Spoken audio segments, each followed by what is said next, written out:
My neighbor's teen threw a party and dumped trash in my yard. I knocked. They called me paranoid and slammed the door. So I made a call of my own. 2 days later, a city inspector showed up. What he found in their shed changed everything. I've lived in this house just outside of Bakersfield, California, for 15 years. It's an older neighborhood. Quiet. Not fancy, but most of us keep up our lawns and say hello when we pass each other. That kind of place. Everyone knows who lives where. Or at least, we used to. The house next door has always been a rental. People move in, stay a year or two, then leave. You get used to it. I've seen all types, families, older couples, even a guy who had 3 cats but no furniture. But this last tenant? She's the reason I'm writing this. Her name's Deborah. Moved in about 8 months ago with her teenage son, Cody. She seemed fine. Worked odd hours. I'd see her pulling out of the driveway in scrubs around dusk, home around sunrise. Barely said more than a wave. Cody was a different story. Right off the bat, he gave me a bad feeling. Something about the way he looked at people, half smirking, like he already knew what you were going to say and decided it was stupid. Always on his phone. Always stomping around with his friends late at night. But again, I try not to judge. Teenagers can be loud, sure. Doesn't mean they're bad kids. That changed in early May. It was a Friday. I'd had a long week and just wanted to come home, crack a beer, sit on the porch like I always do. But when I turned onto our street, it was like a parking lot. Cars everywhere. Literally blocking driveways. Music so loud I could hear the bass from 3 houses down. I knew right away it was Cody. There were no other teenagers on our street. I walked into my backyard around 8:30 p.m. and saw lights flashing through the cracks in the fence. People yelling. I counted at least 4 beer cans already tossed into my bushes. But I didn't go over. I figured, okay, maybe his mom doesn't know. Maybe it'll quiet down by midnight. It didn't. At 1:30 a.m., I watched a kid puke behind my shed. Another one tried to climb my fence to use my side yard as a shortcut. They were smoking, screaming, blasting music. It wasn't just annoying. It was aggressive. Like they wanted someone to say something. The next morning, my yard looked like a dump. Beer cans.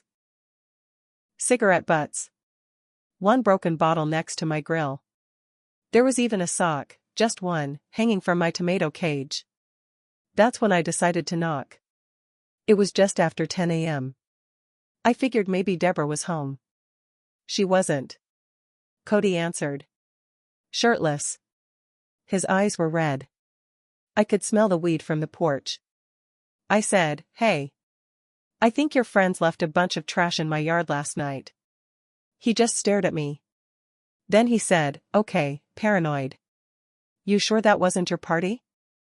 I stood there for a second. Thought maybe I misheard. I said, "No, man. It was your place. And now I've got broken glass and garbage everywhere." He rolled his eyes and said, "Not my problem," before slamming the door in my face. No apology. No offer to clean up. Nothing. That's when I got angry. I'm not the type to escalate things. I've let a lot of stuff slide over the years. But this? This wasn't just disrespect. It was personal. I cleaned up the mess myself. Took photos. Bagged everything. And then I started looking at their shed. See, for the last few months, I'd noticed weird activity back there. Cody and his friends would go in for hours. Not just during the day, late at night, too. They put up a padlock on it in March. I never thought much of it, but after that party? I started to wonder. So I called the city. I didn't lie outright. I said I suspected unpermitted electrical work in the shed, possibly a fire hazard. Which wasn't completely untrue. There were extension cords running from the house. 2 days later, a city inspector showed up. He knocked first. No one answered. Then he went around back. I watched everything from my upstairs window. He checked the yard. Took pictures. Then he got to the shed. He tried the door. Locked. He made a call. Waited. 20 minutes later, another guy showed up, looked like a fire marshal. Together, they forced the lock and opened the shed. What they found inside made both men stop moving for a good 10 seconds. Then they went in. I didn't know what it was at the time, but later that day, 2 police cars pulled up. Not long after, an unmarked SUV. Deborah came home just as they started pulling things out of the shed. That's when things got real. When Deborah pulled into her driveway, the look on her face shifted from tired to confused to something like fear. She stepped out of her car, still in her work uniform, and walked over to the cluster of officials in her backyard. I couldn't hear what was said, but I saw her face go pale. She started shaking her head, hands up, like she was trying to explain something. The inspector pointed at the shed, then at a clipboard. She looked over at my house, right at my window. That night, I heard yelling through the walls. Cody was shouting, Deborah was crying. Something about ruining everything and it was just for fun. Then a door slammed so hard it rattled my windows. The next morning, a police cruiser was parked out front. An officer knocked on my door, asked if I'd seen anything unusual. I told him about the party, the trash, the shed. He nodded, took notes, and left. A week later, a moving truck showed up. Deborah and Cody loaded it in silence. No goodbyes, no apologies. Just gone. The house sat empty for months. Eventually, a new family moved in, a young couple with a baby. They keep to themselves, but they're quiet, respectful. Sometimes, I see them playing in the yard. I never found out exactly what was in that shed. The city never released a report, and I didn't press. But whatever it was enough to make them disappear. And now, every time I see that shed, I wonder what secrets people hide behind closed doors, and how close we all are to discovering something we wish we hadn't. About a week after they left, I got a visit. This time it wasn't the city. It was 2 guys in plain clothes. They didn't show badges, but they knocked like people who weren't asking, they were telling. One of them was tall, real still. The other one did all the talking. We'd like to ask you a few questions about the structure that used to be in the neighbor's shed.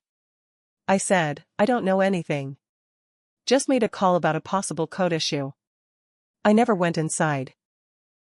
The guy nodded like he expected that.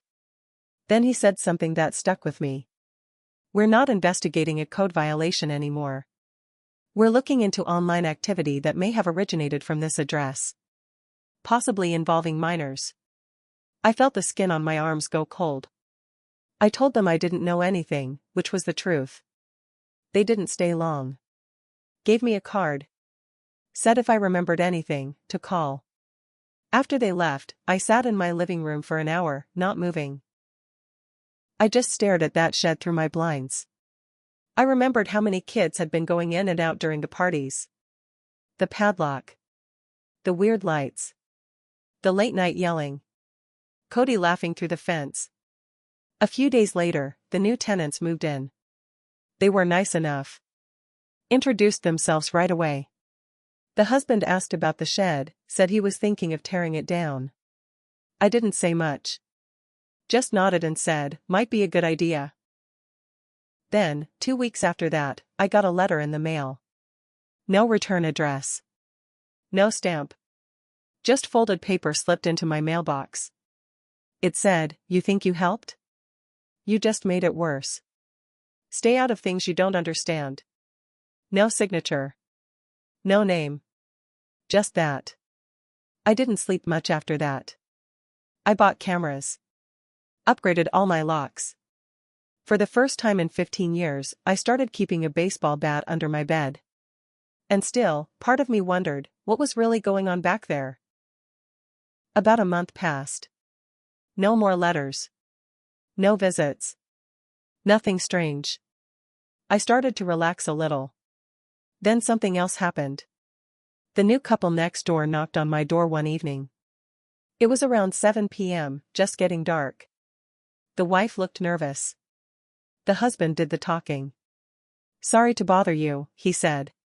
We just found something weird. In the attic. I blinked. In the attic? Of the house? He nodded. It was shoved way in the back. Behind the insulation. We weren't even looking for it. Just chasing a squirrel. He held up a Ziploc bag. Inside were photos. Grainy, low-quality prints. Dark, blurry. But I could still make out what they were. Teenagers. In the shed. Party lights. Smoke. And in some, there was equipment. Wires. Cameras. One picture showed Cody looking right into the lens, smirking. I stepped back. Where'd you find these? There's more, the wife said quietly. Not just pictures. A burner phone. A flash drive. It's full of video files. We didn't open them. We figured, someone needs to see this. I called the number on the card the agent gave me. They were at my door in under 2 hours. The man who took the bag didn't say much.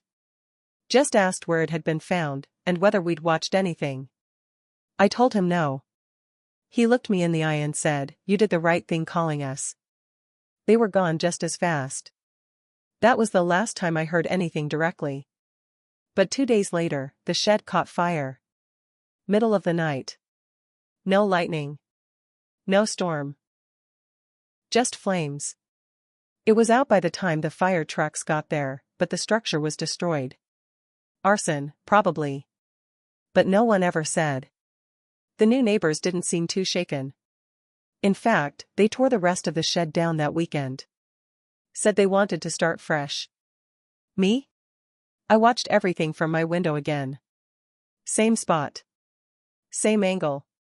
And something about it all still didn't sit right. Why did that shed catch fire after the evidence was found? And who put that letter in my mailbox? It was a Thursday night when the next thing happened. I was in the garage, working on an old cabinet, when I heard a noise out front, like a car door shutting softly. I peeked through the blinds. Nothing. Street was quiet. But the next morning, there were footprints in the dewy grass outside my side gate. They didn't belong to me. I wear boots. These were sneakers. Narrow, small. Could have been a teen. Could have been someone trying not to be noticed. That gate stays locked. Always has. But the lock had been moved. Just slightly. Like someone had tried to open it and stopped when they couldn't get in. I didn't tell anyone. What would I even say? Later that day, I noticed something else. The new couple, Mark and Jenna, were acting weird. She was in the backyard on her phone, pacing, whispering. He was in the driveway, pretending to sweep but looking over at my house every few minutes. When I walked out to check the mail, Mark came over, real casual. "You got cameras, right?" he asked. "Yeah." He nodded. Looked toward the street. "You ever see anyone hanging around at night? Like, just standing there?" I paused. "What do you mean?" He leaned in a little. "Jenna swears she saw someone by the shed before it burned. Just standing there. Hootie. Didn't say anything. She blinked and they were gone." I told him about the footprints. About the gate. He didn't say anything for a moment. Then he said, "I think someone wants that flash drive back." That night, I couldn't sleep. Around 2 a.m., I checked my cameras. And that's when I saw it.